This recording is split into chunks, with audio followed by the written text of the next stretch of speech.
بسم اللہ الرحمن الرحیم۔ السلام علیکم۔ اردو کہانیاں پر خوش آمدید۔ اردو کہانیاں کو سبسکرائب کر دیں اور بیل آئیکن کو پریس کر دیں۔ تو چلتے ہیں آج کی کہانی کی طرف۔ کہانی کا عنوان پر اسرار علوم کا ماہر۔ میں تو وقت کا سب سے بد نصیب انسان ہوں، جس پر عرصہ حیات تنگ کر دیا گیا ہے، جس کے لیے وسیع کائنات میں کوئی جگہ نہیں ہے۔ میرا نام اقبال جنگ ہے۔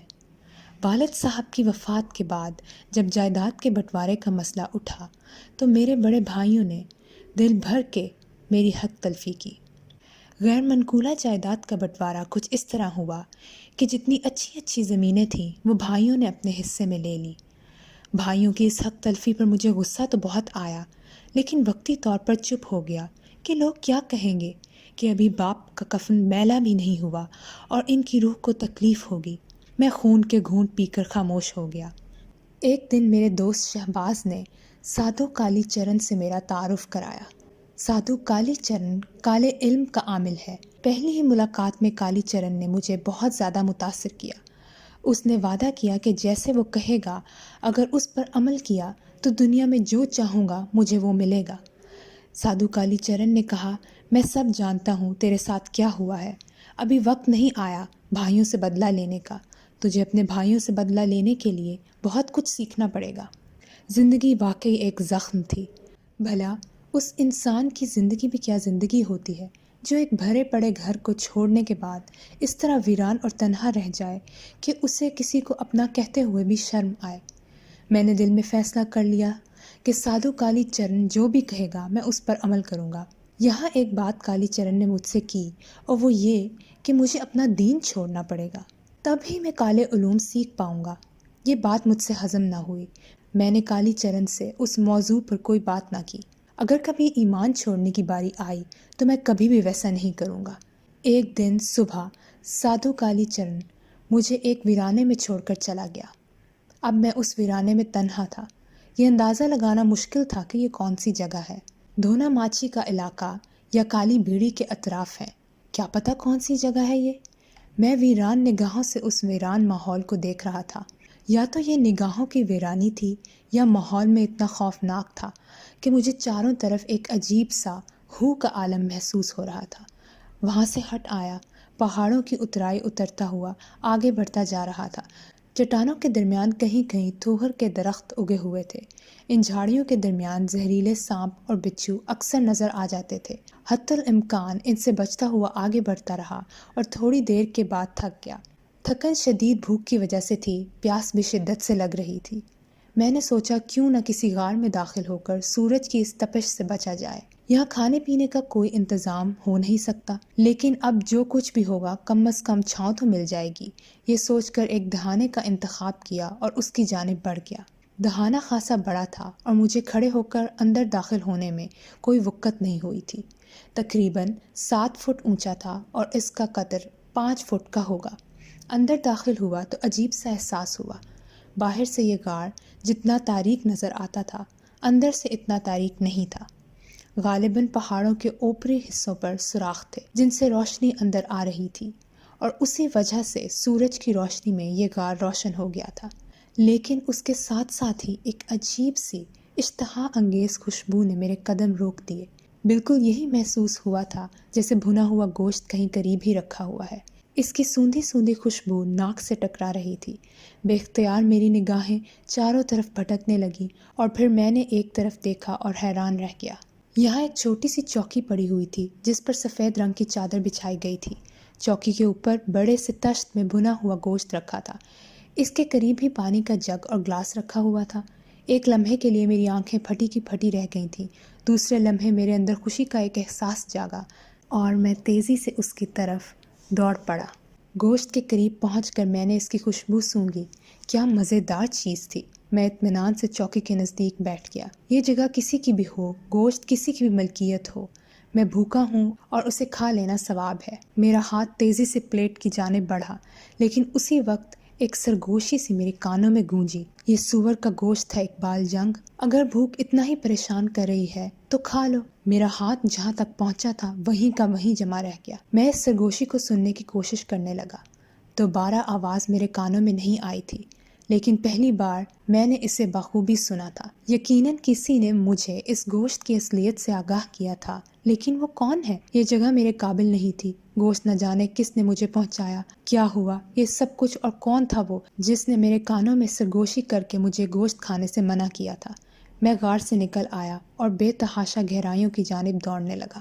کافی دور تک میں دوڑتا چلا گیا، پھر مجھے کسی پتھر سے ٹھوکر لگی، میں نیچے گر پڑا۔ نیچے گرتے وقت میرا سر کسی اور پتھر سے ٹکرایا۔ بے ہوشی نے مجھ سے بھوک اور پیاس کا احساس چھین لیا تھا، لیکن کب تک؟ ہوش میں تو آنا ہی تھا، اور ہوش میں آنے کے بعد پھر وہی بے بسی، بھوک اور پیاس۔ پتہ نہیں کتنی دور پہنچا ہوگا کہ مجھے پانی کی شرر شرر سنائی دی۔ اس بے آب و گیا علاقے میں پانی کی آواز مجھے اپنا وہم ہی محسوس ہوئی تھی، لیکن جب اس بڑی چٹان کے پیچھے پہنچا جو سامنے ہی نظر آ رہی تھی تو ایک لمحے کے لیے میری آنکھیں حیرت سے پھیل گئیں۔ پھر میں نے آسمان کی طرف دیکھا اور خدا کا شکر بجا لایا۔ چٹان کی اوٹ میں ایک چشمہ پھوٹ رہا تھا۔ چشمے کا پانی بالکل شفاف تھا، ٹھنڈا اور شیریں پانی تھا۔ میں نے چلوں بھر بھر کر پانی پیا اور اپنے زخموں کو دھویا۔ میری نگاہ تھوڑے ہی فاصلے پر ایک طرف اٹھ گئی تھی۔ تھوڑے ہی فاصلے پر بیر کے قسم کے کچھ پھلوں کے درخت نظر آ رہے تھے، ان میں سنہرے رنگ کے بیر سے لگے ہوئے تھے۔ میں تیزی سے ان کی طرف دوڑا۔ پھل کم از کم ناپاک نہیں ہو سکتے۔ میں نے ان درختوں کے بے شمار پھل توڑ لیے اور انہیں کھا کر پیٹ کی آگ بجھانے لگا۔ حیرت انگیز بات تھی، سادھو کالی چرن نے مجھے ایمان سے بھٹکانے کے لیے اس ویرانے میں لا کر چھوڑا تھا، لیکن یہاں تو میرا ایمان اور پختہ اور طاقتور ہوتا جا رہا تھا۔ میں چشمے کے کنارے کنارے آگے بڑھنے لگا۔ سورج سر پر سے گزر گیا تھا اور شام کی کچھ لاہٹیں نمودار ہوتی جا رہی تھیں۔ پھر اس وقت بالکل تاریکی چھا گئی تھی۔ جب مجھے تھوڑے فاصلے پر دو چراغ جلتے ہوئے نظر آئے، اب میرے قدموں کے نیچے سبز گھاس تھی اور سامنے ہی ایک محراب نظر آ رہی تھی۔ اس محراب کے نچلے حصے میں یہ دونوں چراغ جل رہے تھے، لیکن حیرت انگیز بات یہ تھی کہ مناسب ہوا چلنے کے باوجود چراغ بجھ نہیں رہے تھے۔ میں یہ سوچتا ہوا آگے بڑھتا رہا۔ تھوڑے فاصلے پر مجھے سنگی چبوترا نظر آیا۔ اس میں 3 سیڑھیاں تھیں اور اس کے بعد ایک لمبا سا میدان تھا، اور میدان کے انتہائی سرے پر ایک نہایت حسین دیوار نظر آ رہی تھی۔ نہ جانے کون سی جگہ ہے یہ۔ میں سنگی چبوترے کے نزدیک پہنچ گیا۔ سنگی چبوترے کو عبور کر کے میں در تک پہنچا اور دفعتاً اندر سے کچھ آہٹیں سنائی دیں۔ میں ٹھٹک کر رک گیا تھا۔ جو شکل مجھے نظر آئی اسے دیکھ کر میں ایک لمحے کے لیے مبہوت رہ گیا تھا۔ کیا شکل و صورت تھی، کیا حسن تھا! جسم پر ہلکے نیلے رنگ کی ساڑی بندھی ہوئی تھی۔ ماتھے پر لگی ہوئی بندیا سے احساس ہوتا تھا کہ وہ جو کوئی بھی ہے ہندو دھرم سے تعلق رکھتی ہے۔ اس کے ہونٹوں پر ایک حسین مسکراہٹ تھی اور آنکھوں میں میرے لیے ایک استقبالیہ انداز تھا۔ اندر آ جائیے مہاراج، مجھے یہ حسین آواز چاروں طرف سے آتی ہوئی محسوس ہوئی تھی۔ وہ مجسم قیامت بنی میرے روبرو کھڑی تھی، مسکراتی نگاہوں سے دیکھ رہی تھی۔ میں نے ہکلائے ہوئے لہجے میں کہا۔ اس کے حسن یا جادو سے نکل جانا میرے بس کی بات نہیں تھی۔ ہاں آپ کا، اس نے اسی انداز میں جواب دیا۔ مگر تمہیں کیسے معلوم کہ میں یہاں آ گیا ہوں؟ تمہیں اگر غلط فہمی ہوئی ہے تو وہ تمہاری غلط فہمی دور کر دینا چاہتا ہوں۔ تم بتاؤ تم کس کا انتظار کر رہی تھیں؟ ممکن ہے وہ میں نہ ہوں جس کا تمہیں انتظار تھا۔ آ جائیے مہاراج، فضول باتوں میں وقت ضائع نہ کریں۔ میرا نام پدماوتی ہے، کماری پدماوتی۔ ہاں مجھے معلوم تھا کہ آپ یہاں آ رہے ہیں۔ وہ آہستہ سے پیچھے ہٹی اور مجھے ساتھ آنے کا اشارہ کر کے واپسی کے لیے چل پڑی۔ میں چاروں ناچار اس کے پیچھے پیچھے چل پڑا۔ عمارت میں داخل ہو کر میں حیران رہ گیا۔ وہاں کی ہر چیز میری کئی توقعات سے کہیں زیادہ قیمتی اور نایاب تھی۔ بالآخر ایسے کمرے میں لے آئی جو غالباً کھانے کے لیے مخصوص تھا۔ لمبی میز پر انواع قسم کے کھانے موجود تھے، ہر طرح کے میوے اور پھل بھی رکھے تھے۔ میں خاموشی سے پدماوتی کی شکل دیکھ رہا تھا۔ دفعتاً میں نے محسوس کیا کہ پدماوتی کے چہرے کا رنگ ایک لمحے کے لیے اڑ گیا ہے۔ وہ میرے پیچھے کسی شے کو دیکھ رہی تھی، اور جب میں نے پلٹ کر دیکھا تو میرے چہرے پر عجیب سے تاثرات پھیل گئے۔ دل ایک دم خوف سے دھڑکا تھا، لیکن میں نے خود کو سنبھال لیا۔ کالی چرن ہمارے عقب میں کھڑا تھا۔ اس کے چہرے پر شدید غصے کے آثار تھے۔ پھر اس نے گہری نگاہوں سے میری طرف دیکھا۔ تم نے مجھ سے کہا تھا اقبال جنگ کہ جو کچھ میں کہوں گا تم وہی کرو گے، وہ بولا۔ تو میں نے کون سی ایسی بات کہی ہے یا کی ہے جو تمہاری مرضی کے خلاف ہو؟ میں نے سہمے ہوئے انداز میں کہا۔ تم نے میرا بھیجا ہوا کھانا نہیں کھایا۔ کون سا کھانا؟ وہ جو میں نے پہاڑوں میں بھیجوایا تھا۔ ایک بات بتاؤ گے کالی چرن؟ میں نے سوال کیا۔ وہ گوشت کون سے جانور کا تھا؟ سور کا تھا وہ، کالی چرن نے جواب دیا۔ اور تمہیں معلوم ہے میرے مذہب میں سور کھانا حرام ہے، میں نے کہا۔ میں تمہیں اس مذہب سے نکالنا چاہتا ہوں اقبال جنگ، میں تمہیں اس مذہب میں نہیں رہنے دینا چاہتا۔ یہ کام تم قیامت تک نہیں کر سکتے کالی چرن، لیکن وہ شے نہیں کھاؤں گا جس سے میرے مذہب پر فرق آئے۔ ٹھیک ہے، اگر یہ بات ہے تو ممکن ہے میرے اور تمہارے درمیان سودا نہ پٹ سکے، لیکن ابھی بھی مایوس نہیں ہوا ہوں۔ پادماوتی میرے ساتھ آؤ، کالی چرن نے کہا، اور میرا دل بے اختیار پادماوتی کے لیے کڑھنے لگا۔ وہ سہمے سہمے قدم اٹھاتی کالی چرن کے پیچھے بڑھ گئی تھی۔ میری اس وقت جرأت نہ ہوئی کہ میں کالی چرن یا پادماوتی کو روکتا۔ کافی دیر میں وہاں بیٹھا رہا اور پھر اکتا کر نکلنے ہی والا تھا کہ دور سے پادماوتی آتی ہوئی نظر آئی۔ اس کے چہرے میں پھیکا پن پیدا ہو گیا تھا، لیکن حسن کا وہی عالم تھا۔ بلا شبہ وہ دنیا کی حسین ترین عورت تھی۔ یہ کون سی جگہ ہے پادماوتی؟ ہمارا علاقہ ہے مہاراج، وہ بولی۔ عجیب باتیں کر رہی ہو، اس علاقے کا کوئی نام تو ہوگا۔ اس علاقے کا کوئی نام نہیں ہے، اگر آپ چاہیں تو اسے کالی چرن مہاراج کی مملکت کہہ سکتے ہیں۔ دفعتاً اس نے ایک آئینہ اپنے گریبان سے نکالا اور اسے اپنے سامنے رکھ لیا، پھر اس کے دونوں ہاتھ فضا میں پھیل گئے اور اسی طرح ہلنے لگے جیسے کوئی پرندہ فضا میں پرواز کرتے ہوئے پر ہلاتا ہے۔ تھوڑی دیر تک وہ اپنی اس حرکت میں مصروف رہی، اس کے بعد دونوں ہاتھ نیچے گرائے اور آئینہ اپنے گریبان میں رکھ لیا۔ یہ کیا کر رہی تھی تم پادماوتی؟ میں نے سوال کیا اور وہ چونک کر مجھے دیکھنے لگی۔ دیکھ رہی تھی کہ کالی چرن کہاں ہے، وہ عجیب سے لہجے میں بولی۔ کیا مطلب؟ تم بیٹھے بیٹھے دیکھ رہی ہو؟ میں بیٹھی کہاں تھی، میری روح تو آسمانوں پر پرواز کر رہی تھی، میرا جسم یہاں تھا، مگر میری آتما بہت دور دور تک سیر کر کے آئی ہے۔ کمال ہے، یہ قوت تم میں کہاں سے پیدا ہوئی؟ یہ شکتی مجھے کالی چرن مہاراج نہیں دی ہے، داسی ہونا ان کی، وہ آہستہ سے بولی۔ تو پھر تم نے کیا دیکھا؟ کہاں ہے کالی چرن؟ کاکھا مندر میں استھان جمائے بیٹھے ہیں، اب وہ ادھر کا رخ نہیں کریں گے۔ اس کے کچھ اور آدمی تو یہاں موجود ہوں گے۔ نہیں، یہاں پر صرف میری ہی شکتی ہے، میرے بعد اور کوئی نہیں ہے، اس لیے تمہیں من کی بات بتا رہی ہوں۔ سنو، کالی چرن مہاراج مجھے یہاں سے لے گئے تھے، انہوں نے مجھ سے کہا کہ تمہارا دھرم خراب کرنا ہے، کیونکہ یہی دیوی اور دیوتاؤں کی مرضی ہے، کیونکہ دیوتا تم سے کوئی بہت بڑا کام لینا چاہتے ہیں۔ مگر تم مجھے یہ کیوں بتا رہی ہو پادماوتی؟ میں تمہیں دھوکے میں نہیں رکھنا چاہتی، کان کھول کر سن لو، میں وہی کروں گی جو کالی چرن مہاراج کہہ رہے ہیں، مگر من سے میں یہ نہیں چاہتی کہ کسی کو میرے ہاتھ سے کوئی تکلیف پہنچے، لیکن اس بات کو پوری طرح سوچ لینا کہ میں کالی چرن کے سامنے مجبور ہوں گی۔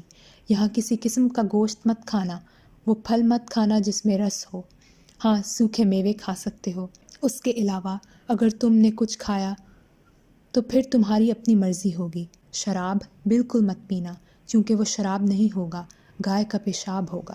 پادماوتی، تعجب کی بات ہے، کالی چرن کو یہ پتہ نہیں چل جائے گا؟ تم نے مجھے یہ سب کچھ بتا دیا ہے۔ نہیں چل سکے گا، میں نے اس کا انتظام کر لیا ہے، میں تم سے کہہ چکی ہوں کہ تھوڑی سی شکتی کالی چرن نے مجھے بھی دی ہے، اس نے مجھے ایسی موٹی موٹی باتیں بتا دیں جن کی وجہ سے میں اس سے محفوظ رہ سکتی ہوں۔ میں اس کے خلاف نہیں جا سکتی کیونکہ اس کی داسی ہوں، لیکن پتہ نہیں کیوں میرا من نہیں چاہتا کہ تمہیں کوئی نقصان پہنچاؤں۔ بس اس سے زیادہ مجھ سے کچھ مت پوچھنا۔ تنہائی سے تمہارا دل تو گھبراتا ہوگا، میں نے سوال کیا اور اس نے خاموشی رہنے ہی میں عافیت سمجھی۔ اس سوال کا اس نے کوئی جواب نہیں دیا تھا، ویسے اس کی خاموشی ہی 1000 سالوں کا ایک جواب تھی۔ پھر اس نے کہا، کھانا تیار ہے، آئیے کھا لیجئے۔ معاہدے کے تحت میں نے پوچھا اور اس نے ہونٹوں پر انگلی رکھ کر مجھے خاموش رہنے کا اشارہ کیا۔ میں نے سرگوشی میں پوچھا، کیا کالی چرن آ چکا ہے؟ جب ہم کھانے کے کمرے میں پہنچے تو میرے ساتھ پادماوتی بھی چونک پڑی۔ کالی چرن وہاں بیٹھا ہوا تھا، وہ عجیب نگاہوں سے میری طرف دیکھ رہا تھا، پھر اس کے ہونٹوں پر مسکراہٹ پھیل گئی۔ اقبال جنگ، میں نے فیصلہ کیا ہے کہ اب میں تم سے مذہب کی بات نہیں کروں گا، بلکہ تمہیں ایک کام سپرد کرنے لگا ہوں۔ میں حیرانگی سے کالی چرن کی طرف دیکھ رہا تھا کہ اچانک اس نے یہ کیا بات کہہ دی ہے، کہیں اس کی کوئی چال نہ ہو۔ تو پھر کیا سوچ رہے ہو تم؟ کالی چرن بولا۔ میں سوچ رہا ہوں کہ اب تم میرے سپرد کیا کام کرنے والے ہو۔ تمہیں یہاں سے سفر کرنا پڑے گا، تمہیں متھرا جانا ہے۔ ٹھیک ہے، میں چلا جاؤں گا، لیکن کیا تنہا جانا ہوگا مجھے؟ ہاں، تمہیں تنہا جانا ہوگا۔ وہاں تم نے مہاراج دھرمانند کو ملنا ہے، وہ تمہیں سب بتا دے گا۔ کالی چرن نے مجھے آنکھیں بند کرنے کو کہا۔ میں نے اپنی آنکھیں بند کر لیں۔ تھوڑی دیر بعد کسی نے کہا، اپنی آنکھیں کھول لو۔ غالباً آواز کالی چرن کی تھی۔ جیسے ہی میں نے آنکھیں کھولی، میں کسی مندر کے سامنے کھڑا تھا اور میرے ارد گرد پجاری گھوم رہے تھے۔ میں نے ایک پجاری سے پوچھا، دھرما مہاراج کو ملنا ہے۔ وہ پجاری مجھے ایک کٹیا کے آگے لے آیا اور بولا، اندر چلے جاؤ، مہاراج تمہارا انتظار کر رہے ہیں۔ میں حیران رہ گیا، اس کو کیسے پتہ چلا مہاراج میرا انتظار کر رہے ہیں؟ میں نے ایک لمحے کے لیے کچھ سوچا، دروازے پر پڑے ہوئے پردے کو ہٹا کر اندر داخل ہو گیا۔ کٹیا کے درمیان چیتے کی کھال پر بیٹھا، ہاتھ میں مالا لیے کوئی جاپ پڑھ رہا تھا۔ چہرہ اس کا کافی بڑا تھا، دوسرے پجاریوں کی طرح لمبی لمبی جٹائیں بکھری ہوئی تھیں۔ اپنی بڑی بڑی آنکھیں کھولے مجھے گھور رہا تھا۔ اس کی آنکھوں میں مجھے سرخ سرخ چنگاریاں اڑتی ہوئی نظر آ رہی تھیں۔ پادماوتی بھی تمہارے ساتھ آئی ہے؟ ہاں، میں نے مختصر جواب دیا۔ مہاراج کالی چرن نے مجھے تمہارے بارے میں ساری باتیں بتا دی ہیں۔ تم تقدیر کے شہنشاہ ہو، جسے دیوتاؤں نے اپنے کام کے لیے چن لیا ہے، لیکن دیوتاؤں کا قرب حاصل کرنا آسان کام نہیں ہے۔ تمہارے پاس صرف آج رات ہے، کل ہم ایک نئی جگہ پر ہوں گے۔ اگلے دن دھرما مہاراج مجھے ویران سے ایک جگہ پر لے گئے۔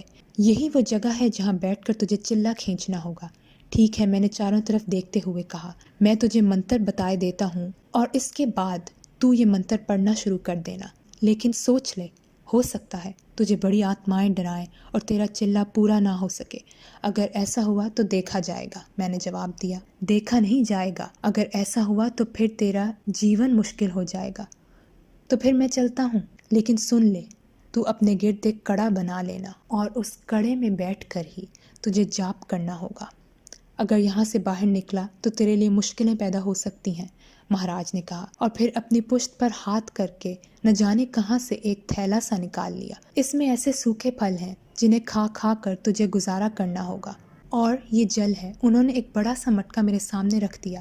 مجھے اندازہ ہو گیا تھا کہ دھرمانند اپنے ساتھ نہیں لایا تھا۔ جب مہاراج دھرما وہاں سے کافی دور چلا گیا اور میری نگاہوں سے اوجھل ہو گیا تو میں نے وہاں سے تھوڑے فاصلے پر ہٹ کر کھلے آسمان کے نیچے کھڑے ہو کر میں نے آسمان کی جانب دیکھا اور بھاری لہجے میں بولا، میرے اللہ، میرا ایمان میری زندگی سے کہیں زیادہ قیمتی ہے، لیکن حالات نے مجھے راستوں پر لا ڈالا ہے۔ ان کے تحت مجھے سب کچھ کرنے پر مجبور ہونا پڑ رہا ہے۔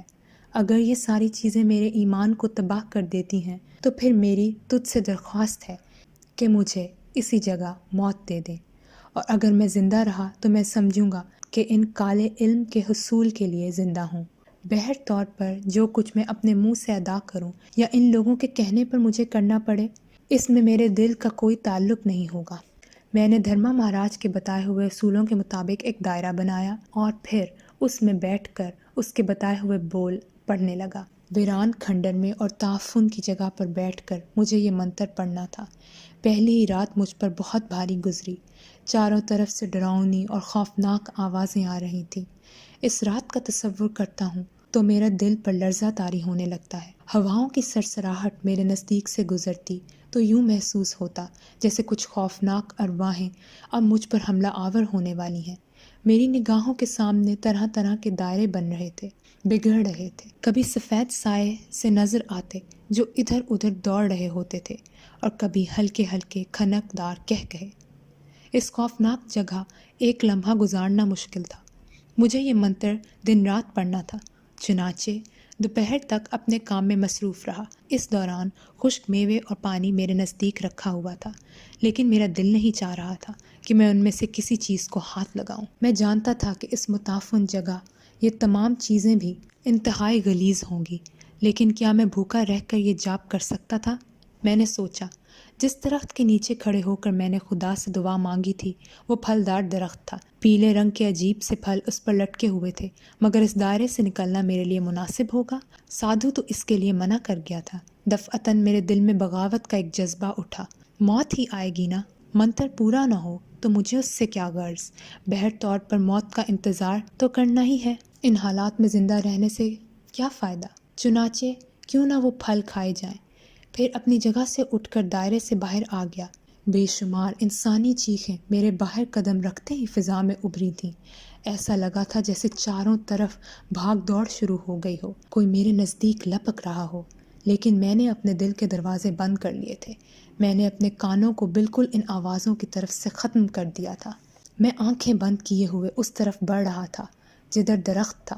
تھوڑی دیر بعد درخت کے سائے میں پہنچ کر میں نے آنکھیں کھول دیں تو تمام آوازیں یک لخت ہی معدوم ہو گئیں۔ جب میں درخت سے نکل کر دائرے کی طرف پلٹا تو پھر وہی آوازیں سنائی دیں۔ میں بڑی عجیب کیفیت محسوس کر رہا تھا۔ کافی دیر کے بعد اپنی جگہ پہنچ گیا تھا اور پھر میں نے اپنا جاپ شروع کر دیا تھا۔ یہاں تک 20 دن مکمل ہو گئے تھے۔ مجھے یوں محسوس ہونے لگا تھا جیسے میں کچھ بھولتا جا رہا ہوں۔ بہت کچھ بھول گیا تھا۔ مجھ پر نیم بے ہوشی کی سی کیفیت طاری رہنے لگی تھی، اور اب میں بھوک پیاس کی کیفیتوں سے بھی بے نیاز ہو گیا تھا۔ کئی دن کچھ نہیں کھاتا تھا۔ وہ ارواحیں جو پہلے سفید دھبوں کی شکل میں میرے سامنے سے آ کر گزرتی تھیں، اب مجھے انسانی روپ میں نظر آنے لگی تھیں۔ مجھے یوں محسوس ہوتا تھا جیسے میرے ارد گرد ایک پوری دنیا آباد ہو، میں کسی پراسرار جگہ موجود نہ ہوں بلکہ انسانوں کے درمیان ہوں۔ چلتے پھرتے انسان سفید لبادے پہنے میرے سامنے سے گزرتے تھے۔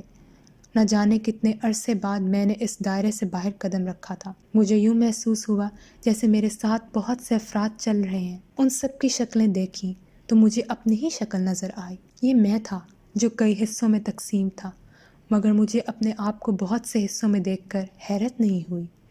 میں تو بس ایک عجیب سا انسان بن چکا تھا۔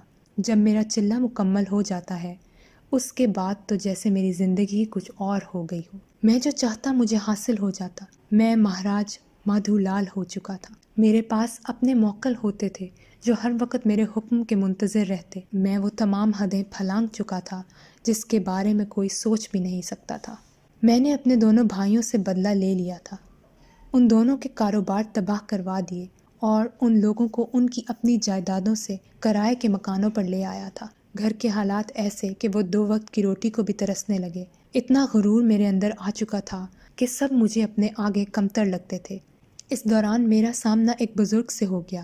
اپنے تکبر میں اتنا آگے جا چکا تھا کہ میں نے نہ جانے کیا کہہ دیا اور خدائی دعویٰ کر بیٹھا۔ اس بزرگ نے مجھے بد دعا دی۔ میں عرش سے فرش پر آ گیا۔